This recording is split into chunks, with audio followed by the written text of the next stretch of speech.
कल देर रात आपसे मिलने का मौका मिल गया। मेरे जो वीडियो पोस्ट किया था उसको जिस प्रकार से आपने रिस्पॉन्ड किया, सकारात्मक सुझाव दिए, थैंक्स टू एवरीबॉडी। ये आपका प्यार बना रहेगा, हमारा नाता और अधिक सक्रियता से जुड़ता रहेगा।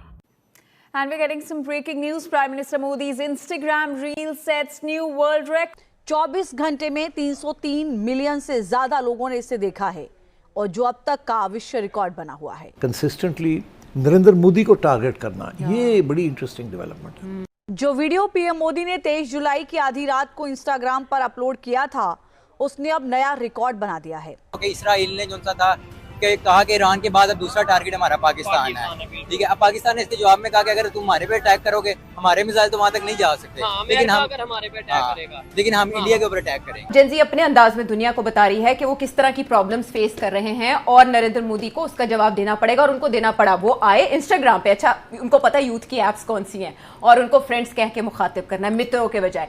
वो आए और उन्होंने यूथ के लिए ऐलानात कर दिए कुछ कि हम इसको मसले को देखेंगे, फास्ट ट्रैक अदालतें बनेंगी और फैसला होगा। लेकिन इसके बावजूद एहतजाज जारी है। अलबत्ता सोनम वांगचुक उनकी भूख हड़ताल उन्होंने खत्म करने का ऐलान कर दिया। उनको 24 घंटे से भी कम वक्त में, यानी युवा जिस प्लेटफॉर्म पर जुड़े हुए हैं, एक तरीके से वर्ल्ड रिकॉर्ड बनाया प्रधानमंत्री नरेंद्र मोदी ने इस पोस्ट के जरिए। 24 घंटे से भी कम वक्त में 305 मिलियन व्यू। बीजेपी को इतना टारगेट नहीं किया जा रहा जितना नरेंद्र मोदी के ऊपर फोकस है।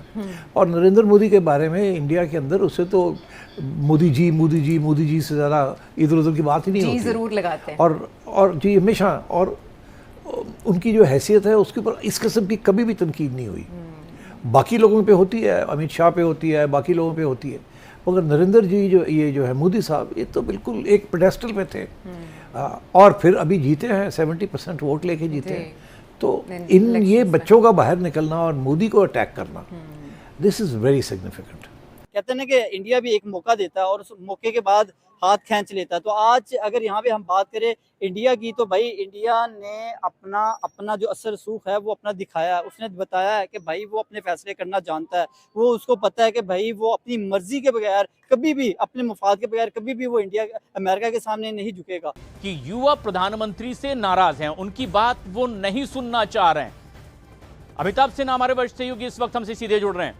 अमिताभ, अब जो आरोप लगाए जा रहे थे भारतीय सियासत में प्रधानमंत्री नरेंद्र मोदी के विरोधियों की ओर से कि उन्हें कोई सुनना नहीं चाह रहा है इस वक्त, खासतौर पर युवा, इन्होंने तो वर्ल्ड रिकॉर्ड बना दिया। एजुकेशन मिनिस्टर ने फाइनली रिजाइन कर दिया है। बहुत हंगामा था, बड़ा जश्न मनाया जा रहा था और बहुत से स्टूडेंट्स जो हैं और जो यंगस्टर्स हैं उनकी वीडियोस भी देखने को मिल रही हैं।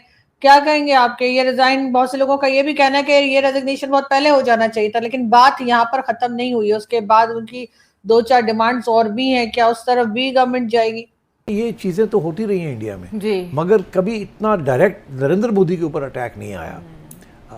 इस दफ़ा नरेंद्र मोदी के बारे में पोस्टर्स हैं, उसके ऊपर मजाक उड़ाया जा रहा है। उसके पुराने क्लिप्स इधर से लेके उधर से लेके, ये किस किस्म का लीडर है, ये तो हर जगह पे जाता है तो बेइज्जती होती है, ये तो पढ़ा लिखा भी नहीं है, जाहिल है, वगैरह वगैरह वगैरह। ये सारी बातें अब बाहर ये बच्चे कर रहे हैं। और एज आई सेड, इंटरेस्टिंग चीज़ ये है कि लाइकलीहुड ये है कि इन्होंने बीजेपी के लिए वोट डाला था, नरेंद्र मोदी के लिए वोट डाला था, और ये पार्ट ऑफ द हिंदुत्वा। मगर यहाँ उन्होंने हिंदुत्वा को भी चैलेंज कर दिया इसके अंदर। जिस किस्म के रिमार्क्स ये कर रहे हैं, क्योंकि इनको प्रोपेगेंडा इनके आगे ये किया गया था रियासत की तरफ से कि ये तो पाकिस्तान इंस्पायर्ड है, ये पैसे पाकिस्तान से आ रहे हैं, and so on and so fourth, और मुसलमान जो हैं देर इधर। तो इन्होंने ये दिखाया है कि जब पुलिस ने अटैक किया इनके ऊपर तो गुरुद्वारा भी खुल गया और मस्जिद भी खुल गई, मगर जो इनका टेंपल था, मंदिर था, वो उन्होंने बंद कर दिया अंदर से, अंदर इनको जाने नहीं दिया।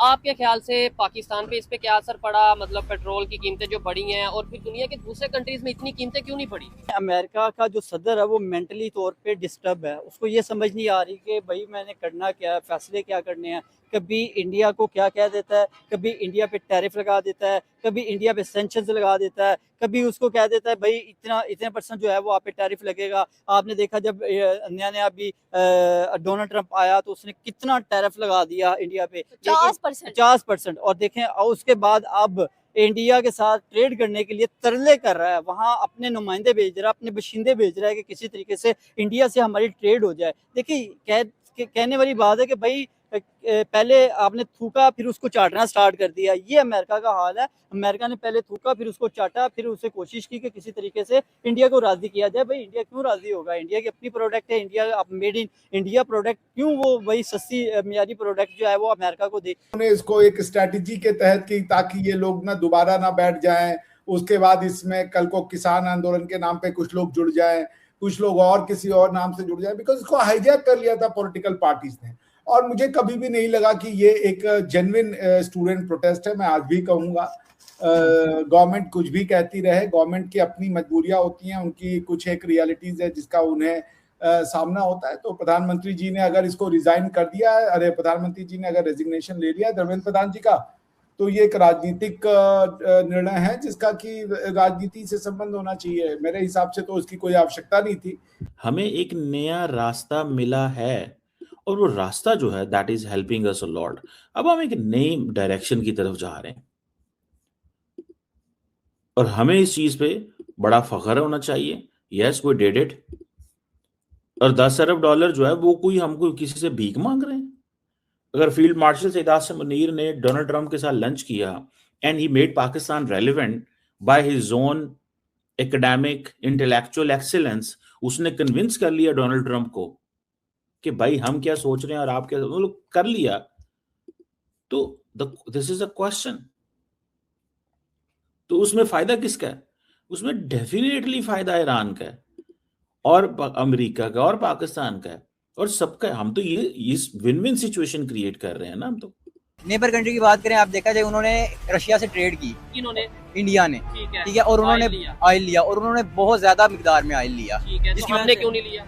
अब ये तो हमें पता नहीं है। ये मैं बता देता हूँ कि हमारे पास उतनी रिफाइनरीज मौजूद नहीं है, हमारे पास वो टेक्नोलॉजी शायद मौजूद नहीं है कि हम रशियन ऑयल को यहाँ पर लाएं, रिफाइन करें और आगे पब्लिक को प्रोवाइड करें। शायद इस वजह से ऐसा हुआ और कहीं ना कहीं अमेरिका का शायद प्रेशर होगा। पाकिस्तान में तब तक आपकी तकरीर और आपकी बातों का मजा नहीं आता जब तक आप अपने मंशूर से ज्यादा दूसरे के खिलाफ बोले नहीं। इंटेलिजेंस बेस्ड ऑपरेशन जब हम DGISPR के बयानात देखते हैं या उनकी प्रेस कॉन्फ्रेंस सुनते हैं तो उसमें बताया जाता है कि IOBs जो हैं वो चल रहे हैं और दर्जनों IOBs हो रहे हैं दिन के अंदर और पर घंटा भी 2-2, 3-3, 4-4 हो रहे हैं। आपने प्लानिंग का जिक्र किया, ज़ाहिर है प्लानिंग के साथ ही ऑपरेशन हो रहे हैं। मैं सिर्फ ये जानना चाह रहा था गवर्नर साहब कि उसके अलावा क्या ऐसा एलिमेंट है जिसकी उनकी वजह से हालात यहाँ पर खड़े हैं कि आपको इस मामले की तरफ बार बार इशारा करना पड़ता है। एक और बड़ा तमाचा खेले कि भारत की जानब से ट्रम्प के मुंह पर पड़ता हुआ दिखाई दिया, जहां पर एक बहुत बड़ी जो मेगा डील थी ट्रेड की, उसको सरअंजाम देने के लिए एक जो बाशिंदे थे अमेरिका के, वो न्यू दिल्ली उन्होंने एंट्री की 1 महीना पहले। लेकिन इंडिया ने पहले तो कहा कि ठीक है हम आपके साथ ट्रेड करेंगे, हमें कोई मसला नहीं है, लेकिन इंडिया मुकर गया। इंडिया ने कहा कि भैया भाड़ में जाए, हम आपके साथ ट्रेड क्यों करेंगे। और ट्रम्प एक बार फिर से कह लें कि बौखलाहट का शिकार होता हुआ हमें दिखाई दे रहा है, जहां पर वो भारत पर टैरिफ लगा रहा था। अब कह लें कि इन रिटर्न इंडिया ने भी रिटेलिएट कर दिया है। 25 साल ट्रेड के ताल्लुकात हैं इंडिया के अमेरिका के साथ। हर प्रेसिडेंट ने कोशिश किया कि हम इंडिया के साथ अपने जो ताल्लुकात हैं तजारत इसको खराब ना करें, लेकिन ट्रम्प कुछ भी सही करते हुए दिखाई नहीं दे रहे। दूसरी बात करेंगे चाबहार पोर्ट की, जहां पर कह लें कि एक बार फिर से धमाकों की आवाज गूंजती दिखाई दी। क्या लग रहा है इस पर इसका भारत के ऊपर क्या असर पड़ने वाला है? डेफिनेटली मैं यहाँ पे बात करूंगा कि अमेरिका जैसी, अगर अमेरिका की बात की जाए, देखिए अमेरिका हमेशा अपना मुफाद देखता है। अब यहाँ पे बात ये है कि इंडिया ने देखा, भाई इंडिया लगता है कि ट्रम्प कहते हैं कि एक मैड बुल है, सुबह कुछ और बोल देता है, रात को कुछ और बोल देता है, उसको अपने डिसीजंस बनाने ही नहीं आ रहे हैं और ऊपर से इसराइल के साथ जंग भी छेड़ कर बैठा हुआ है। किसको निपटेगा ये? इंडिया के साथ निपटेगा, ईरान के साथ निपटेगा?